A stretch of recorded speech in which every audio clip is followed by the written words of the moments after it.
Computer science videos here today to show you guys in this tutorial how to edit folder names for your Mac applications on a Mac computer. Without further ado, let us start the video. So in this tutorial, you need to have access to a Mac computer and some applications. So we can now go all the way down to the dock, go to the Launchpad, go to a folder you have created that contains the applications. I see a folder called Productivity. We have Firefox, Opera, Google Chrome. These are all web browsers. Go to the folder name, Productivity. Click on this. And now we are ready to edit. Web browsing.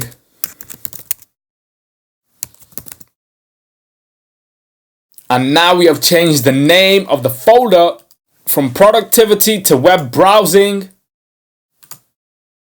That's it for this video. I'll see you guys in my next tutorial. Thanks for now.